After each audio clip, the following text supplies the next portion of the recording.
avec. Yes. C'est notre moment. Dites oui aux actualités dans votre journal TV. Transformez votre intérieur avec Zinda. Zinda, mon rêve se réalise enfin.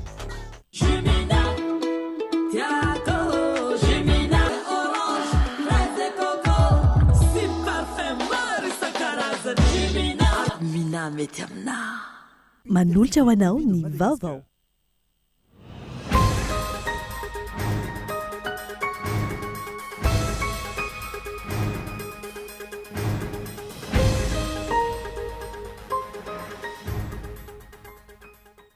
Mbola manjavozavo ny fampiarana amin'ny mangarara raha ny fomba fiasan'ireo departemanta ministerialy sasany ka andrasana ny fanitsiana ny fomba fiasa anatin'izao fanovozan'izao ho ny mpano politika.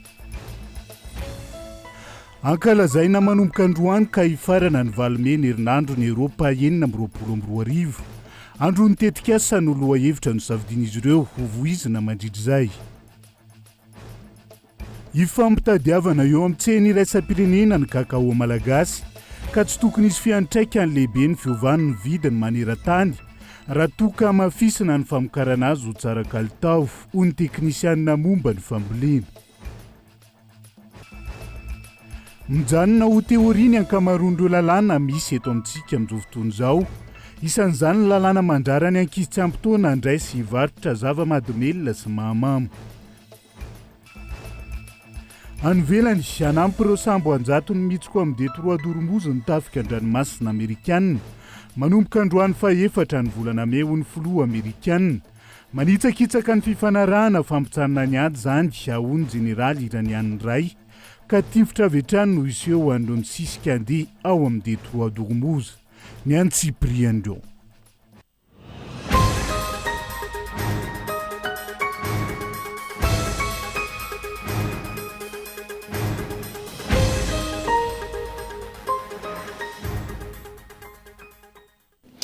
Agafaliana hatrany tomboky lasy tombo vavy ny tsy tiany indray ny tokantranonao amin'ity ality tonga soa atao anaty fotoana ny fampalalam-baovao manasa no ihany koa anaraka ny antsiprian'izay hoentsika manokatra ny fiarahana amin'ity ala ity manjavozavo ilay fampiarana mangarahara eto amin'ny tany sy ny firenena amin'izao fotoana izao ny mpanao politika manoloana ny fomba fiasan'ireo departemanta ministerialy sasany andraikitra fen'ireo nampindramy vahoaka fahefana no manome vaovao amin'izay toe-java-misy eto amin'ny firenena ary endriky ny fitantanana mangarahara indrindra ao anatin'izao fanavaozana eto amin'ny firenena izao ny firosoana ao anatin'izay. Andao rahantsika ny antsipriany tateriny honina saina. Tsy mbola hita mivaingana ny fampiarana ny fitantanana sy ny fomba fiasa mangarahara eto amin'ny firenena hoy ny filoha nasionaly ny antokitana tamin'ity androany ity. Mbola maro ny endrika hitarafana ny mahatopo-trano miony ny vahoaka malagasy eo anatrehany toe-java-misy eto amin'ny firenena sy ireo fanapahan-kevitra raisin'ny mpitondra mpiasam-bahoaka, mpiasam-panjakana ary tokony hanompo vahoaka hoy ny ambetitenin'ny filohan'ny fanavaozana fa tsy mbola izay no tsapan'ny vahoaka malagasy. Ohatra amin'ireo departemanta ministerialy ahitana fa tsy mahampy izay fanaovana tatitra amin'ny anaran'ny mangarahara izay ho an'ny vahoaka ny eo anivon'ny ministeran'ny fitsarana raha ny fomba fijery nyity antoko politika ity. Le mangarahara aloha zany dia mbola mazavozavo indrindra atao amin'ny fisarana ministeran'ny fisarana amin'le fanamborana olo samborinao le olona ary olo vaventy olo vosambosoa ny tokony mampifantariny vahoaka hoe ny samborinay nohony zao dia mba fantatry vahoaka zany iny gn'antony nanamboranao olo fa efa midoboka ny CFA fotsiny hoe ny CFA izy dia sy fantatry inona dia fantanao zany CFA dia hoe any CFA fa tokony raha voasamborinao ohatra ny gnany ivelany reny raha voasambotra le olona dia voalazan'le rivotra-mpanjakana zao nanamborana anazy dia au courant daholo le olona ay zay nanamborana anazy io be dia be loatra le fanamborana sy mazava ka izany tokoa ve gn'atao fanavaozana zao tokoa gn'atao refondation.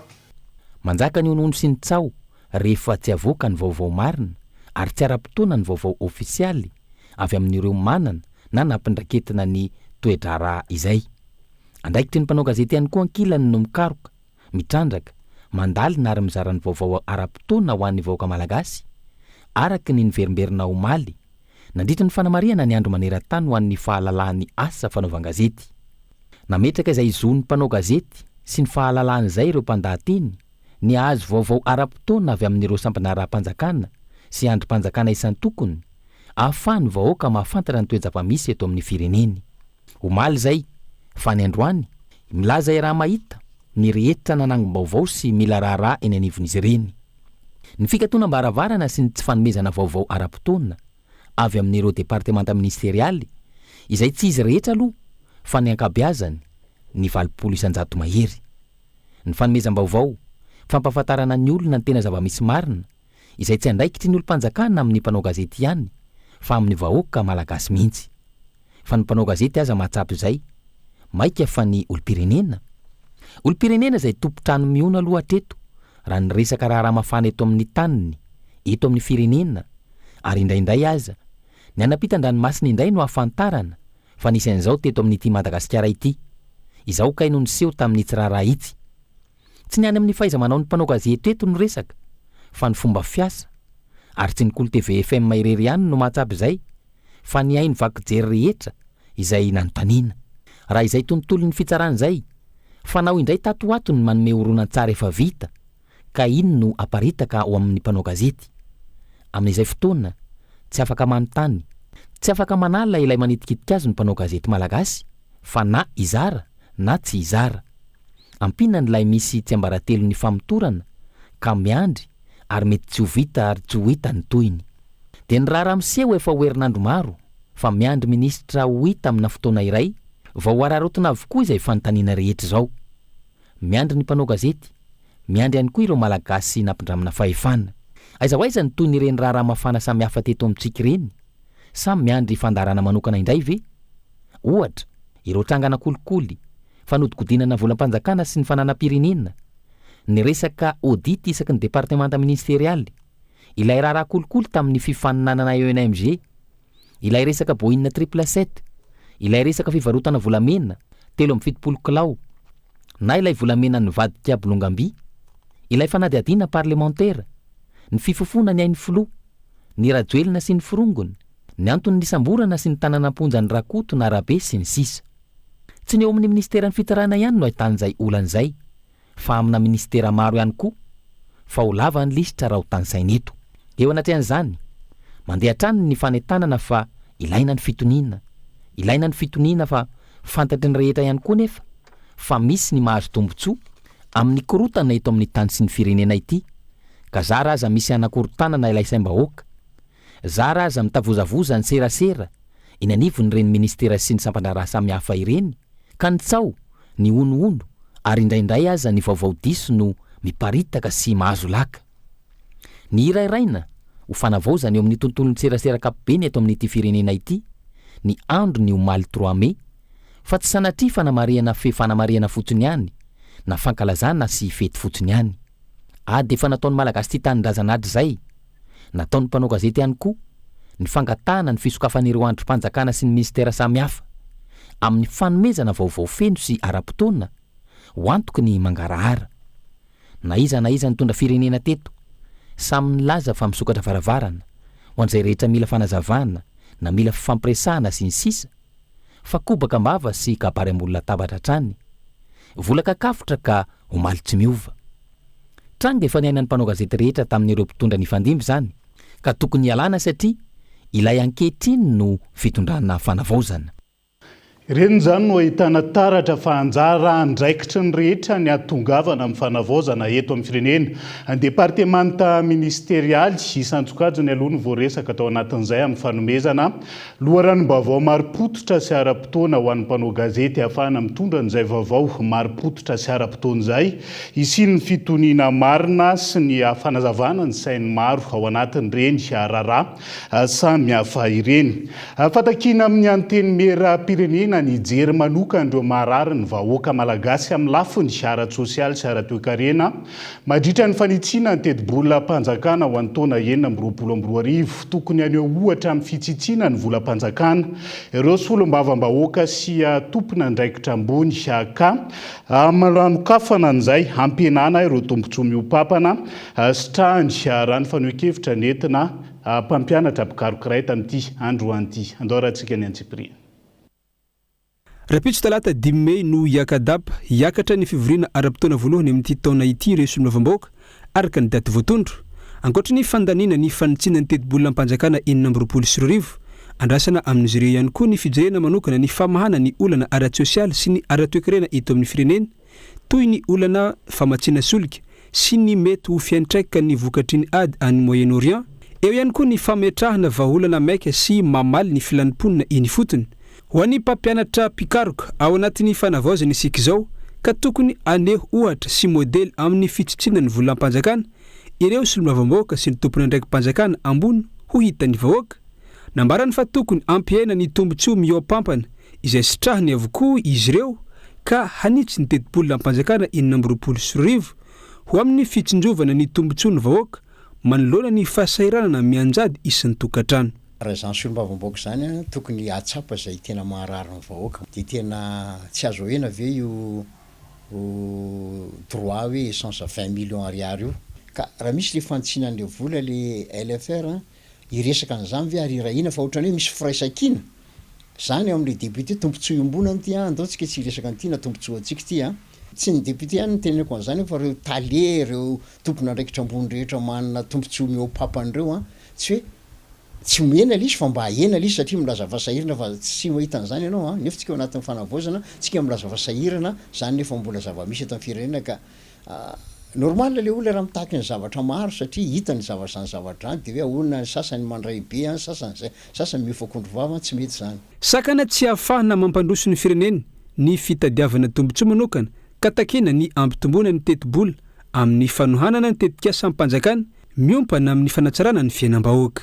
Mpitondra mahatsiaro marariny dia ao anatin'izany zany reo député tafiditra ao anatin'izany averiko foana fa tokony any amin'ny mpitondra rehetra ministre ny directeur ny filoham-pirenena ny premier ministre hoe manova geste tompoko manova geste mba hatsiarovany vahoaka fa hoe modely nareo miara-miafy amintsika fa tsy le vahoaka fotsiny terentsika miafy amindry kanefa tsika tsy hitakory zany fa mitady ny tombontsoa antsika ka raha izany dia imenimenina lava ny olona dia tsisy fampandrosoana hovaniny eto amin'ino fa tsy te ho tonga amin'izany tsika ary tsy te ho tonga amin'izany ianareo fa mba te hametraka tantara amin'ny fitantanana ny firenena satria mandalo ihany amin'ny fitantanana ny firenena ka dia izay ny irintsika aoka tsika ifampitsinjo. Jehivina efa nankatavy ny filan-kevitry ny ministra farany teo ny momba ny fanomanana ny volavolana rijatenin-dalàna mahakasika ny teti-bolona ampanjakana sy mpanitsina 420 na ny LFR 2026.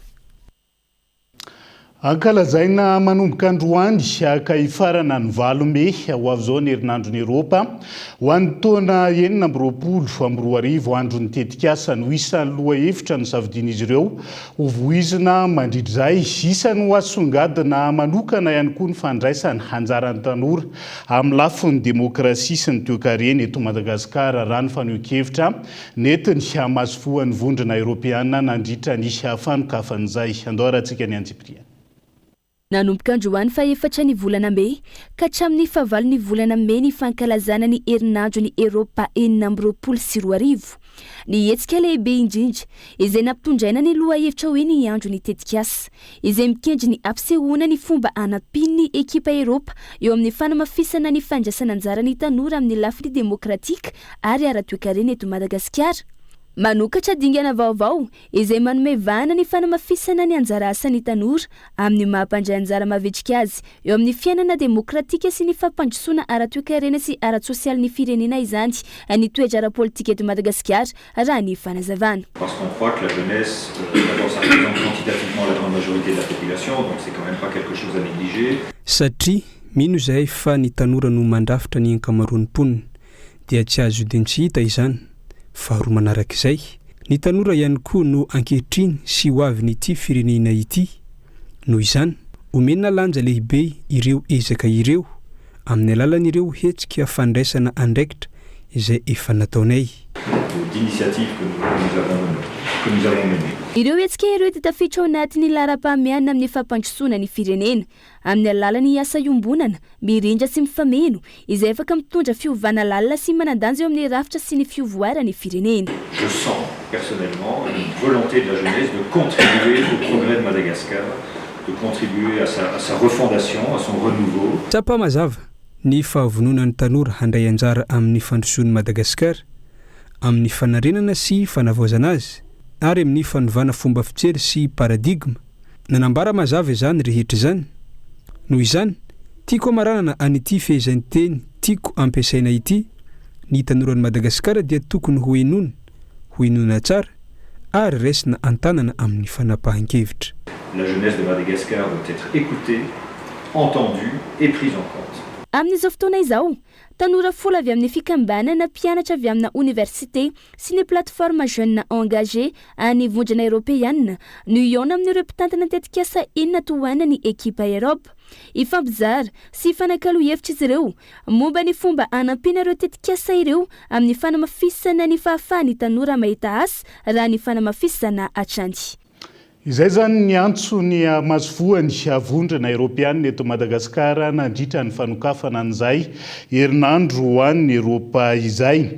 Afa miantso ireo solom-bava-bahoaka andray andraikitra sy andinika ny didijivolana 3 amin'ny fitopolo tsipika oatra 520, ny 30 martsa 3 amin'ny fitopolo 700 momba ny vondrom-bahoaka itsinja ara-pahefana ihany koa.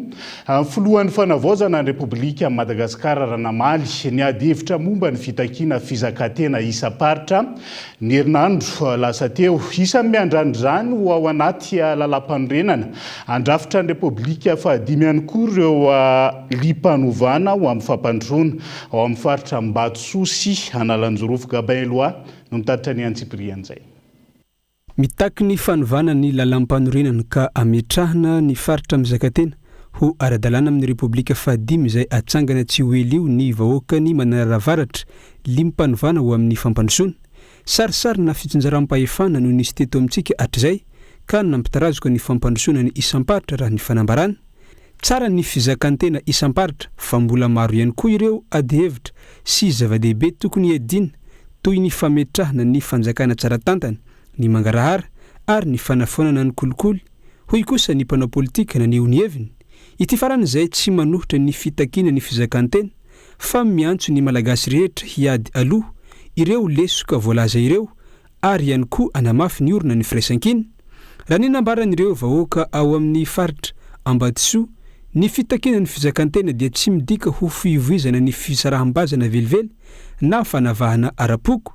Nanamafy izy ireo fa tsy tokony hiverina amin'ny fitsapan-kevi-bahoaka enina tsy intsony no atao amin'ity fanavaozana ity fa ny fisafidianana ny lalam-panorenana. Vangongo any amin'ny fitondrana fohy be daholo ireo fanapahan-kevitra sy ny fitantanana maro samihafa ka tsy mampandroso ny aty ifotony. Koa noho izany, mitaky izahay ny fametrahana ny lalam-panorenana faritra Mizakatena ny Repoblika fahadimy eto Madagasikara. Ny rafi-pitondrana no mandrindra ny rafi-pamokarana ary manova ny rafi-pisainana. Noho izany, mila fanavaozana isika malagasy raha te handroso marina. Dia tsara zay hoe fizakantena zay saingy mbola maro ireo sehatra zany tokony mbola hojerena aloha zany alohan'izay fizakantena zay indrindrandrindra amin'ilay resaka fiovana toe-tsaina. Manatan'izany resaka kolikoly, resaka fitiavan-tena, resaka firaisan-kina zay mbola tokony voizintsika eto Madagasikara zany alohany atongavantsika amin'izay resaka fizakantena zay satria raha ny loharano-karena ny faritra tsirairay avy aloha zany dia efa hita ny mahasamihafa anazy. Irosoana tsikelikely sy anatratrarana izay tanjona fampitoviana sy fanomezana fahefana miainga avy ny fotony izay tokony atao laharam-pamehana ny fametrahana ny finjaram-pahefana tena izy raha ny fanehoan-kevitra trany. Tokony atao vaindohan-draharaha ny tena fanomezana n'izay hoe fitsinjaram-pahefana tena izy ny fahitana anazy dia tena mbola mifangongo aty amin'ny fanjakana fohy be. Dia ny fahefam-panjakana zany no ezahana paritaka zany hoe ampandraisana anjara mivantana amin'ny raharaha-panjakana zany ny anivon'ny faritra. Ao anatin'izany na fitokanana zava-bita reny zany dia tokony efa vita anireo vondrom-bahoaka paritra itsinjaram-pahefana na anivon'ny région zany na ny commune na ny district. Eo ihany koa zany ny fijerena ny atao hoe reo tetikasa maro isan-karazany zay tokony apetraka any amin'ny faritra dia tokony ihany koa ny anivon'ny faritra sy ny commune zany no mijery ary afaka manapa-kevitra avy hatrany izy ireo amin'ny fampandrosoana zany zay ho atao eny fotony zany. Io zany hatreto no tena mila atao sy tanterahana eto Madagasikara ny fitsinjaram-pahefana tena izy io. Anisany ady hevitra sy loha hevitra voaresaka matetika sy ny verimberina teto amintsika izay fizakan-tenan'ny faritra izay ho an'ny fitondrana fanavaozana nandritra ny fandalovany tany amin'ny faritra Savany herinandro teo. Nilaza ny filohampanjakana fa vonona hiroso amin'ny fizakan-tenan'ny faritra arabola sy ara-pitantanana ny fanjakana ankehitriny. Ny antso ireo solomavambahoaka ny tenany handray ny andraiky ny ihany koa amin'ny fanafonana sy volana 7 tsipika 8 tamin'ny 3 martsa 7 momba ny vondrom-bahoaka itsinjaram-pahefana hanomboka rapitso ny fitoam-pivoriana ara-potoana voalohany amin'ny ity taona ity eny anivony antenimera pirenena Tsimbazaza izay aharitra 90 andro ka andrasana mandritra zany ny mety fanapahan-kevitra ho raisin'ireo solomavambahoaka manoloana ity lohahevitra iray ity. Any amin'ny solombavam-bahoaka zany ny baolina makasika an'izay didy volana 3 amin'ny 7 tsipika ohatra 5 momba ny vondrom-bahoaka itsinja ara-pahefana eto Madagasikara zay. Afa ifampitadiavana eo amin'ny tseny iraisam-pirenena ny kakao malagasy amin'izao fotoana izao ka tsy tokony hisy fiantraikany lehibe ny fiovan'ny vida maneran-tany raha toka mafisana ny famokarana azy ho tsara kalitao raha ny fanohikevitra nentina teknisianina momba ny fambolena. Ankoatr'izay mila fampiroboroboana ihany koa ny fanodinana ny kakao ahafahan'ity volo fanondrany ity mahazovana indrindra ny eo amin'ny tsena iraisam-pirenena raha ny fanohikevitra nentina Paitoekarena nanaovan'ny mpanao gazety Fanadiadiana. Mandalo vanim-potoana sarotra amin'izao fotoana izao ny tsena maneran-tany momba ny kakao. Ny enatra amin'ny 20 faingo iray isan-jato ny vidiny tamin'ny taona 2024 ary mbola ny ena hatrany amin'ny 10 faingo 3 isan-jato indray tamin'ny volana janoary 2024 teo araka ny antotanisana avoaka ny Organisation Internationale du Cacao na ny ICCO. Ho an'ny mpamakafaka Toekarena tsy tokony hisy fiantraikany lehibe ho an'ny mpamokatra malagasy ny tsy fahamarinany toetra ny vidin'ny kakao maneran-tany raha toka mafisina ny fepetra hitazomana sy hampiroboroboana ny lazan'ny kakao malagasy ho avy lenta hatrany izany hoe ny labelisation. Ilaina ny fanamafisana ny paikady hampiroboroboana ny seha-piariana kakao miainga amin'ny famokarana akatra amin'ny famarotana amin'ny tsena raha ny fanazavana. Tokony haitsika zany miaro an'izay label kakao zay tokony asitsika label zany hoe labelisena zany le kakao atsika afahatsika zany hoe ambony be foana vidiny. Rehefa milalao tsika tsenam-barotra iraisam-pirenena de mila zany tsika manana centrale d'achat miainga avy aty Madagasikara. De io centrale d'achat io no mivarotra an'le entana.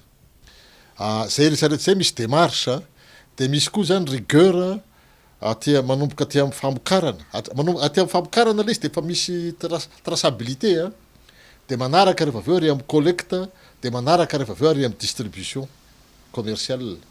Hoe zay tsika zany tokony professionnaliser tsika matimatotra kokoa zany le filière afahatsika tsy manaraka an'le fiakarana sy fidinana le tsenam-barotra iraisam-pirenena. Ankilany mamokatra kakao manodidina ny 5 sy 2 alina hatramin'ny 2 alina taona isa-taona i Madagasikara izay voasokajy io kakao avo lenta. Ny faritra Sambrano Ambanja no mamokatra ny 7 isan-jato amin'izany. Na izany mbola latsaky ny 2 isan-jato amin'ny tsena maneran-tany anjara toerana ity volo fanondrana ity. Mila ampitomboana araka izany ny famokarana ary ampiroboroboana ny fanodinana izay azo atao tsara eto amintsika ho ny teknisianina amin'ny fambolena. Ny 7 isan-jato ny kakao ahondrana izay brut avokoa raha tsy ahivina. Raha tia ampitombo ny fanatsarana ny fambolena dia nisan'izany ny zanakazo na ny masom-boly dia tokony ampiroboroboana zany ny fambolena masom-boly ny zanaka kakao zany kakao ie. Dia ankoatr'izay koa ny fampiasana zezika. Io moa zany anisan'ny mahatsara ny zava-misy eto Madagasikara dia efa ao anatin'ny ataontsika hoe vokatra biolojika zany ny fambolena kakao eto Madagasikara. Dia ny kabosy de kakao iny koa zany azo atao zezika dia iny koa nataon'ny zareo compost rehefa aveo dia hanatsarana an'ilay volo kakao ihany. Dia efa ny olana zany amin'ny lemaka sampo rano iny dia anisan'ny olana amin'iny amin'izy lemaka ambany toerana dia matetika dia tratra ny tondra-drano. firenena isany mampiasa ny kakao malagasy amin'ny fanodrinana ataon'ireo firenendehibe toa ny États-Unis, France, Suisse sy ny maro hafa mahatonga ny Madagasikara ho very tombony ary toe-karena amin'ny ity sehampiariana iteraka izany ny tsy fahampian'ny fanodrinana eto an-toerana ho iatrany ny fanazavana ireo mpisehatra. Dia izay ihany koa no entintsika misendredivety ao anaty tokafohy mbola maro mifanadiadiana tsy vao misongadina mbola hoentina aminao santionan'izay ny fizantany miditra ao anatin'ny haute saison touristique vatany miditra ao anatin'ny volana mety ho izao. Eo ihany koa ny lalàna momba ny fivarotana sy ny fanjifana zava-pisotro mahamamo sy ny zava-mahadomelona samihafa eto Madagasikara amin'izao fotoana izao anatin'ny tapany faharoa ny fampahalalam-baovao no anarahantsika ny antsiprian'izay. Aza misaraka aminay ary.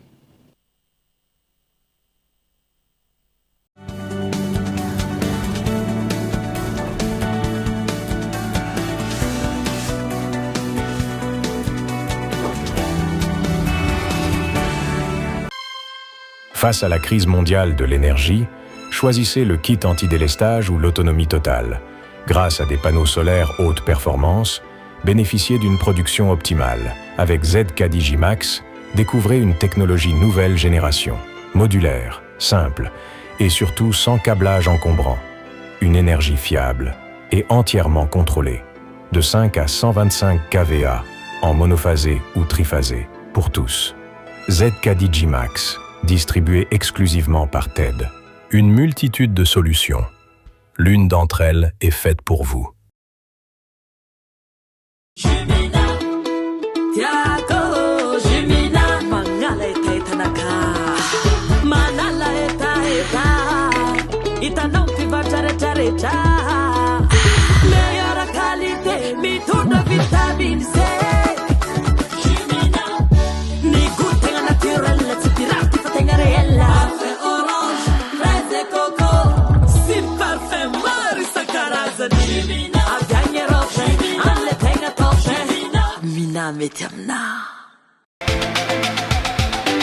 Samaka isorfa sy analazy. Yellow Up mety am'toi tolotra miavaka hitanao amin'ny super app Yasemo Irerian hatramin'ny ename 500 méga maharitra 10 minitra dimanjato ariary fotsiny afaka vidiana foana rehefa lany ao amin'ny super app Yasemo Irerian Yellow Up 500 méga dimanjato ariary monja télécharge engina ny super app Yasemo.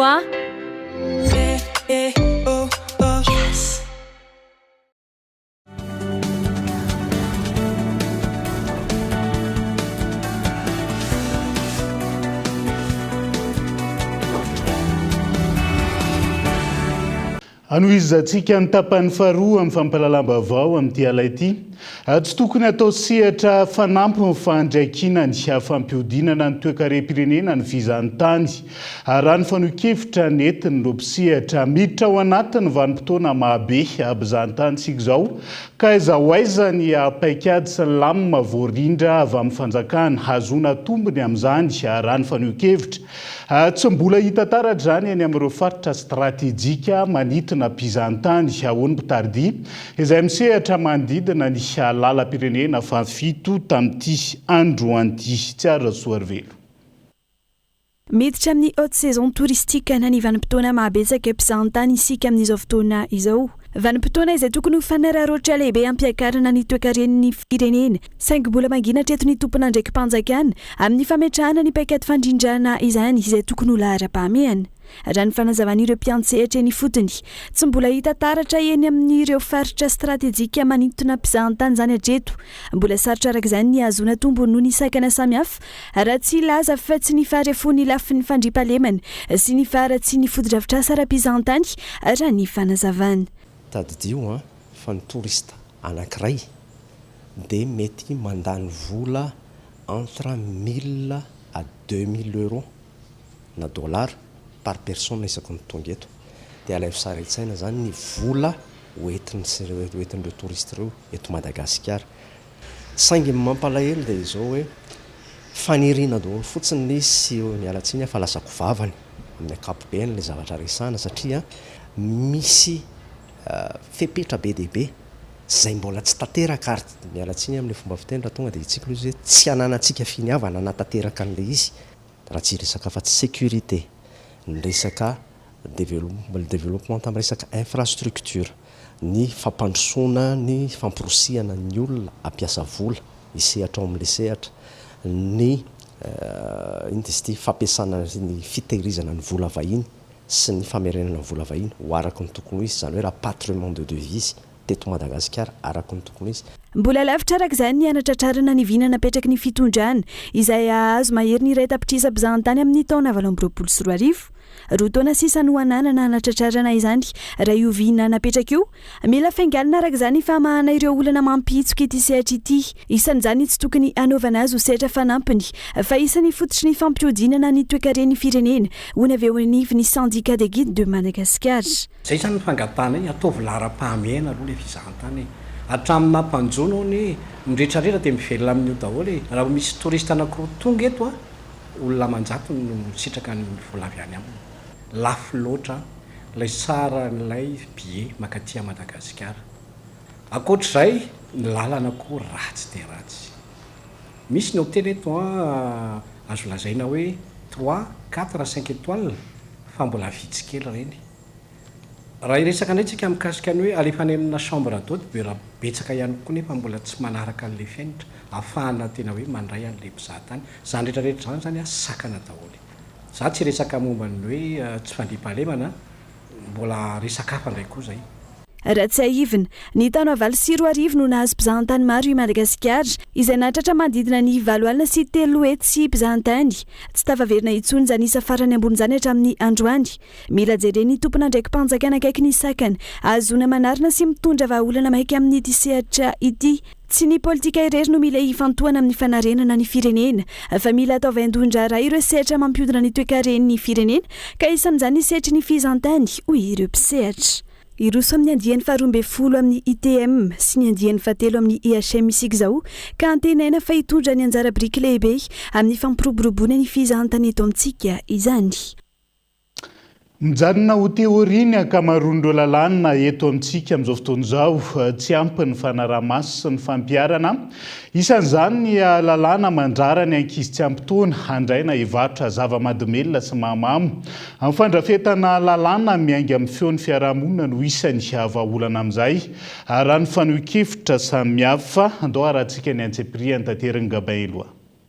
Eto Madagasikara misy lalàna maromaro mandrara ny fivarotana sigara sy alcool manodidina ny sekoly sy ny fiangonana ary ny toeram-panabeazana sy fitaizana samihafa ary koa mandrara ny ankizy tsy ampy taona hividina hivarotra sigara na toka tsy azo atao ny mivarotra ireo vokatra ireo amin'ny toerana midadasika ao amin'ny faritra misy sekoly fiangonana na toerana izay manana mpianatra sy tanora ity lalàna ity natao anampiny amin'ny fiarovana ny fahasalaman'ny ankizy sy ny tanora raha ny fanazavana manamafa tsy azo amidy amin'ny olona latsaky ny 12 taona ny sigara sy ny toka ny mpivarotra dia tsy maintsy mangataka pirofo mamaritra ny taonany amin'ny fotoana fividianana raha ny tokony ho izy tsy voaja nefa ireo lalàna ireo raha ny zava-misy eto amintsika anton'izany ny fisiany elanelana eo amin'ny lalàna voafaritra sy ny norma sosial hoy ny fanehoan-kevitry ny mpahay fiarahamonina mbola ngeza ny elanelana entre lalàna voasoratra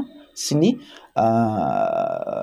fitsim-piarahamonina dia tsy mandahitra mihitsy io anaty fandaharantsika any an-tsekoly any amin'ny université anaty conférence anaty atelier manaja lalàna be daholo fa tsika rehetrarehetra ireo vao mivoaka amin'le contexte anankiray izay dia lasa maniraka ny zanakitsika hoe ndany aloha ty vidano laberana ndany ty vidano tokana ndany ty vidano sigara ankizy atao mivarotra eny amin'ny bara ankizy irana makany amin'ny bara makany amin'ny epibara sy ohatr' izany io matoly izy hatramin'izao mbola misy dia raisin'le fianakaviana hoe trangan-javatra normal le izy mitovy amin'ny hoe mandeha mividy vary le mividy toka sy mividy sigara tsy ny tsy fisiana na ny tsy fampiny lalàna no olana eto amintsika hoy ny fanazavana fa ny fanaraha-maso sy ny fampiarana no tsy ampy ambonin'izay mila amafisina ny fanaraha-maso sy ny fanenjanana ny sazy ny mpahay fiarahamonina izay nanaovana fanadadiana dia nanolotra sosikevitra ihany koa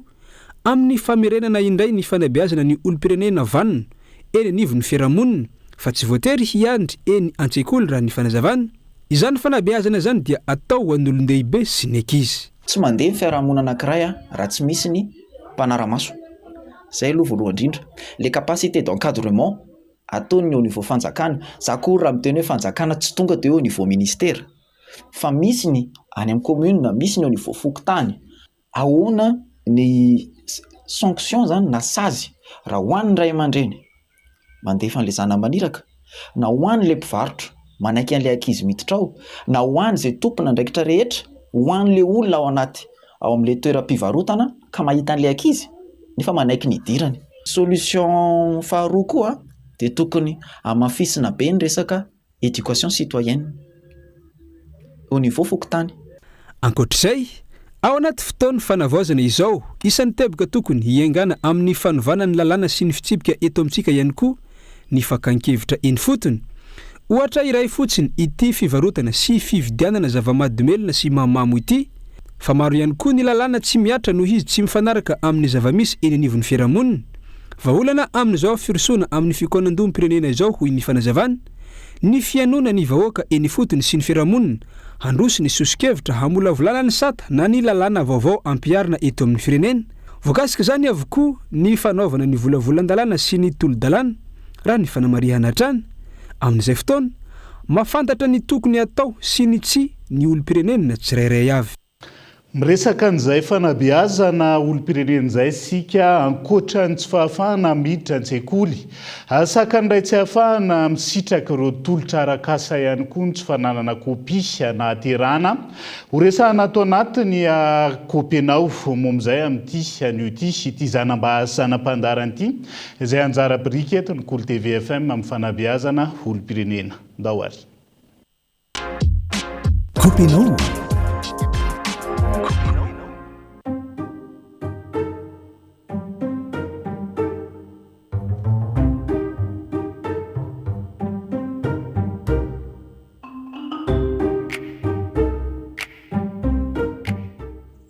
Any ane lesy misy deba voany aso anazy zay malerie zany. Ahoana? Resaka hoe kandra ohatry ty ataontsika ty any resaka maçon le izy zany. Ahoana ny karama zany tsara zany sa ahoana? Ndraso kely aloha vetivety aloha lesy le sahana kely vetivety aloha ary. Marina aloha zany resaka zany fa ohatra mahaliana mihitsy zany. Ny aso ana le ry ho maleriva. De nanontany programme mila bandy le ry. So de mba petahana lesy fa de inona avy zany ny zavatra mety ilaina amin'izany raha ohatra hanao zany tsika sao de mila taratasy sy ny karazany. Eny le izy tena mila taratasy satria teny ana le ry hoe manana kopy de mitondra kopy zany de kara-panondro. Tena zay le zao ny olana. Za zao tena tsy manana kara-panondro, problème ana zany tsy manana kopy fa tambola kely mihitsy alisany tsy nahavitan'le kopyeko de hatramin'izao de tsy vita hatramin'ny kara-panondroko ange. Tena mahaliana resy le zavatra ohatr'izay nefa ny sao de mba mahita hevitra lafa fa nefany amin'la zao ny bandy mba napahita asana ohatrany fa nio foana sakanao anazy zany sao de mba mahita hevitra lesy ala mba vitako ny kopyeko amin'izao afako mba manao kara-panondro fa tena sahirana mihitsy nge lesa saiko na vola mba te hiditra ty amiko sa tena sahirana e. Aleo lesy atsosika le adjoint namako zay de antanetsika momba an'izay kopy alina zay raha mbola afaka atao a. Tena mba vonjeo marina lesy raha mba misy hevitra. Raso aloha jereko le numéro any hoe adjoint hita.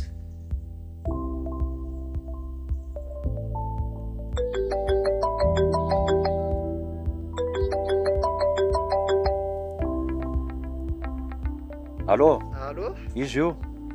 Miandry? Salama adjoint? Ay, ahoana? Ay, miandry ihany. Misy namako zay atoy adjoint tsy manana kopy hono le ry. Nefa mba te hikandra hiaraka amiko fa misy asa hitako zay ihany. So de mba afaka pinao zay amin'izay zavatra zay. Ay, resaka kopy. Ny fahazahoana kopy miandry de ohatran'izao. Na izy makaty amin'ny commune ny tena tsara indrindra aloha fa zavaiko anao akapobe fotsiny le hoe ny olona raha tsy manana kopy de any amin'ny manao jugement supplétif izy. De le jugement supplétif ny commune mikarakara an'izay. Na koa misy fikambanana mikarakara de makany amin'ny tribunal de ny tribunal no manasony an'izay de mamerina lezy na mandeha mihitsy makany amin'ny tribunal men'ny commune taratasy de hoentina makany amin'ny tribunal fa ny tsara indrindra makanesa aty amin'ny commune de aty miresaka betsaka tsika fa tsy vita ny resaka telefôna zany miandry. Zay tonga fa maraina fa za bebe asa koa. Ay, misaotra betsaka indrindra adjoint. Zay, eny ary. zay olo lesy zany raha pitso maraina hony zany tsika sela makany amin'ny commune manao an'ny mpiarakaraka copie an'lahy mahafinaritra saotra betsaka tena na amidiny azy lesy tonga any fa tena famaizako an'izany nge lesy tena enjana mihitsy am'izao zay lesy zany fa aloaloha toisana ny asa sahoana eny ary kopinao zay izay ny mahakasika an'iny zanam-pandahara na kopenao izay anjara briketiny Gol TV FM amin'ny fanabeazana olo-pirenena fa ireo vaovao nisongadina natao amin'ny page Facebook ny vaovao ny Gol TV tamin'ity androany indray nondao rahantsika vetivety. Tahaka ny mahazatra, ireto indray ary ireo vaovao nisongadina tao anatin'ny page Facebook ny vaovao ny Gol TV tamin'ity androany ity. Mahakasika ny raharaha fisamborana ny député Naivo Raoldina. Tsy mbola naray ny taratasy avy amin'ny ministry ny fitsarana mahakasika ny fisamborana azy hatretony avy eo anivony anteny miram-pirenena. Mbola tsy azo esorina amin'ny solombavam-bahoaka ny boriboritany fa 10 eto Antananarivo ihany koa ny immunité parlementaire-ny. Raha toa ka tsy misy ny fanapahan-kevitra avy amin'ny bromaritry ny anteny miram-pirenena araka ny lalàna ho ny filohan'ny anteny miram-pirenena sy tiany Randriana Soloniaiko. Andrasana kosa ny fivoarany toetra rà. Lafy ny fitaterana, ny trangana lozam-pifamoivozana indray teny amin'ny lalam-pirenena voalohany maraina teo. Bus sprinter iray ho an'ny maire tsy atosika noho ny fandona tamin'ny scooter iray nanao taingin-droa teny Ambatomindravavy. Ny vadika ilay bus efa nentina namonjy hôpitaly kosa ireo naratra. Lehilahy iray roa amin'ny 30 taona no voasambotra ny polisy pirenena miasa ao amin'ny komisariat Foibe Avaradrano. Eny sabotsy namehana ny alatsinainy 17 aprily teo tokony tamin'ny 7 arivo rehefa tratra nangary posta ao anaty taxi be Zotra H. Finday iray no nangalary ny ity farany ary mbola tratra teny aminy nandritra ny fisavana azy rehefa nafeniny tao anaty bakiraro. Ny tompon'ilay fiara no nitoroka avy hatrany raha vao nandalo polisy ilay taxi be ka efa noahihahina ity mpangary posy ity. Natotra ny fampanoavana ny alakamisy 30 aprily teo ny lehilahy ary nidoboka ponja eny amin'ny fonjana Avaradrano. Fatratra ny lozam-pifamoivozana ny tarika juin eme androany ka namony any tamin'izany ny lehilahy mpandihy iray. Mbola tsy fantatra mazava kosa hatreto ny tena antony nahatonga ny loza fa efa manaraka fitsaboana kosa ireo naratra isa zany mpanakanto juin eme ka efa tsy misy atahorana ny ainy amin'izao fotoana. Lalam-pirenena fahaenina misokatra ho an'ny rehetra ny passage age ao Ifasy RN6. Mbola isy ny fanatsarana madinika mbola atao mandritra ity herinandro ity ho ny ministry ny asa vaventy. Marina fa mbola tsy nikotihana hatramin'izao ilay tetezana io Ifasy tapaka nandritra ny fandalovany rivodoza Gamaneny taona 2022.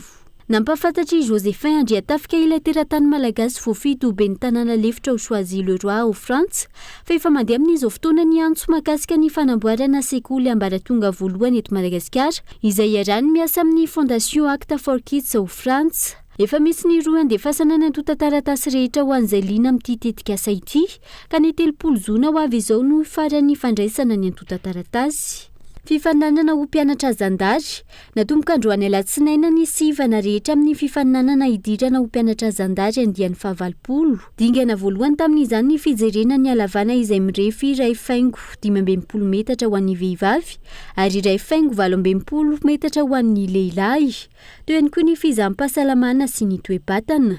Samy ampiasaina avokoa na ny vatana na ny saina mandritra ny fifaninanana ka tsy azo atao antsirapina ny fizahampahasalamana ialana amin'ny mety loza raha ny fanazavana. Natao izany isi ny fitovian-jo sy ny vita ny mpifaninana tsirairay amin'izao fifaninanana izao.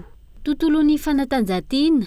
I Claudine Nomenjanahary, mpanao hazakazaka 100 metatra sy Sidonie Fiadanantsoa, mpanao hazakazaka 100 metatra misy fefy no isolontenan'i Madagasikara amin'ny fiadinany amboarany Afrika amin'ny taranja atletisme izay ho tanterana ny Accra Ghana ny 12 hatramin'ny 17 Mey ho avy izao. Fifaninanana bras de fer kosa indray noromban'ny sitraka Albon ny medaly volamena tamin'ny Left Arm sy Right Arm nandritra ny fiadinany amboarany Afrika taranja bras de fer 2026 izay natao tany Accra Ghana ny iray hatramin'ny 3 Mey lasa teo. Efa mifatelona amin'izao i Madagasikara no nandray anjara tamin'io lalao io. Any ivelany, lasa ny Rosia androany ireo influenceur malagasy misafito izay ahitana ny Antso Bomaka, Deskill Lapage, Mbale, Rakoto Arvony miandry iray fanantenana, Abia Brianna ary Regina R. Ivahiny mandritra ny 10 andro any an-toerana. tanjona ny ampandraisana anjara ireo influenceur malagasy amin'ny fizarana mivatana ny hetsika entina ankalazana ny daty ny 9 Mey, fety manana ny lanjany lehibe any Rosia, fahatsiarovana ny faharesen'ny Alemaina nazi ary ny fiafaran'ny ady lehibe faharoa. Mbola isy ny andiany manaraka orian'ny dian'izy ireo ao anatin'ny fanamafisana ny fiara-miasa ara-kolontsaina sy ara-tserasera amin'ny firenena roa-tonta. Dia izay ihany koa no entsika miampita ao anatin'ny maresaka iraisam-pirenena vetivety. Hanampy ireo sambo anjato mahery mihitsiko amin'ny Detroit d'Ormuz ny tafika an-dranomasina Amerikanina manomboka androany faefatra ny volana Mey ho ny filoha Amerikanina.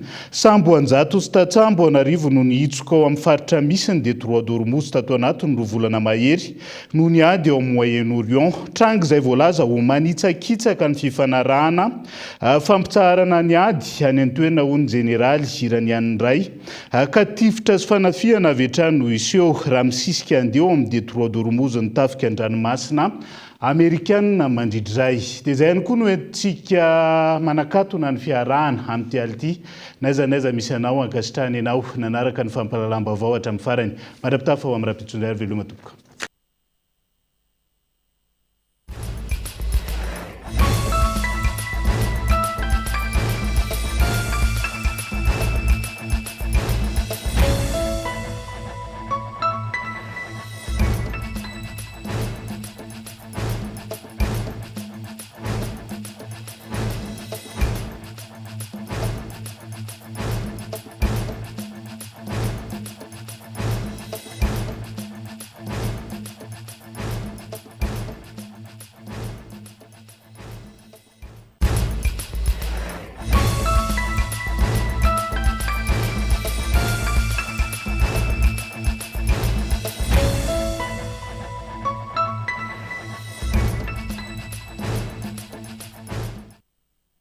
Transformez votre intérieur avec Zinda.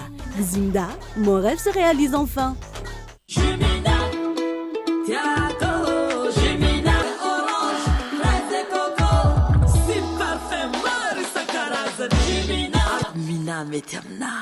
Nanolotra ho anao teo ny vaovao. Avec Yes, c'est notre moment. Dites oui aux actualités dans votre journal TV.